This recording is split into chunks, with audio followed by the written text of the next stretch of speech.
sahabat kami Bapak Muhammad Michael.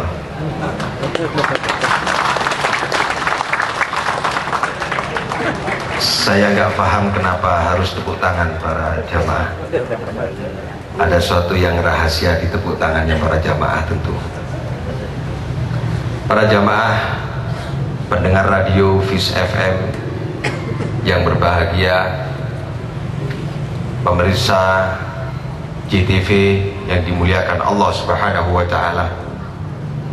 Alhamdulillah kesempatan ini kita bisa mengkaji bersama.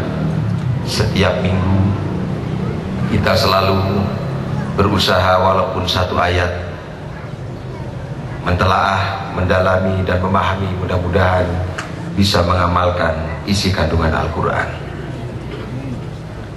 Para jamaah yang rahmati Allah, kenapa Al-Quran itu berbahasa Arab? Kok tidak berbahasa Inggris atau berbahasa Mandarin? Di Al-Quran disebutkan inna ja'alnahu Qur'anan Arabiyyan la'allakum ta'qilun. Sesungguhnya kata Allah, aku menciptakan, membuat Al-Quran, menurunkan Al-Quran berbahasa Arab agar kamu semua gampang memahami. Tetapi kenyataannya sulit bahasa Arab itu.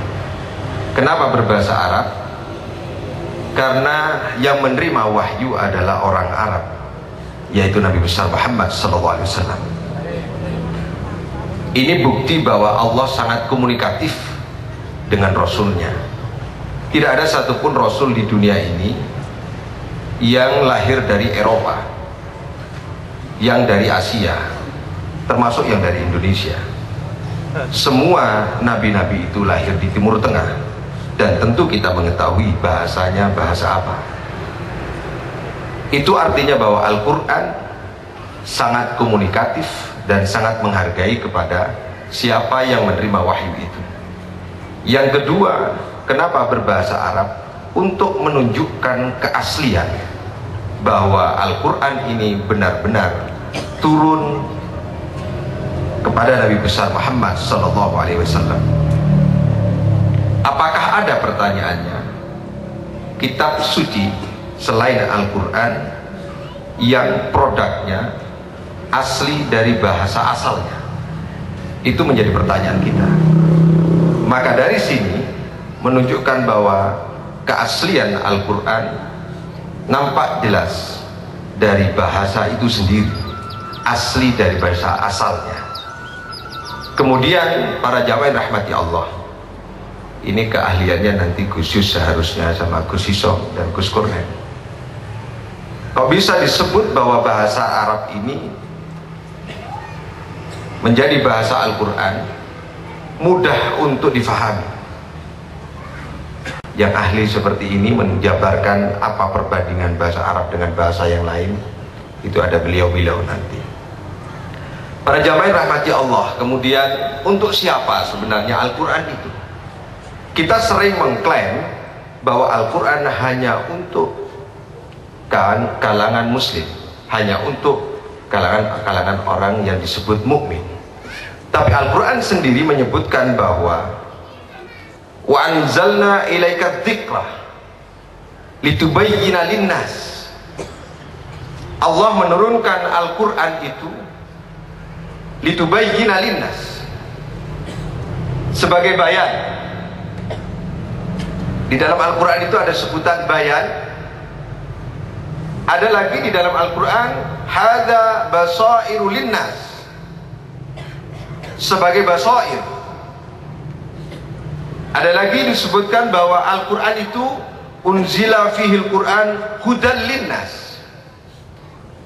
Al-Quran itu bayan bagi manusia secara umum, basair kepada manusia secara umum, tidak hanya orang Islam.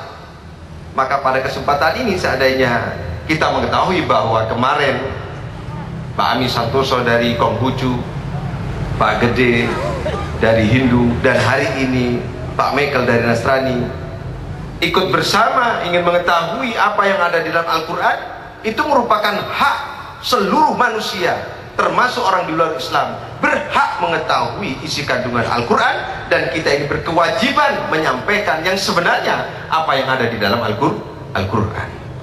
Yang pertama sebagai bayan. Al-Quran menyebut dirinya adalah bayan, tibyanan likulli syai'. Bayan itu adalah sumber data yang secara universal, sumber informasi yang utuh, semua ada di dalam Al-Quran. Sumber ilmu pengetahuan. Bagaimana seorang Profesor Maurice ketika melakukan penelitian terhadap jasad Fir'aun, dia pertama kali membuka Al-Quran. Dia seorang Nasrani, tetapi untuk meneliti Fir'aun dia harus membuka Al-Quran. Itu artinya bahwa Al-Quran itu bayan secara universal dalam konteks ilmu pengetahuan.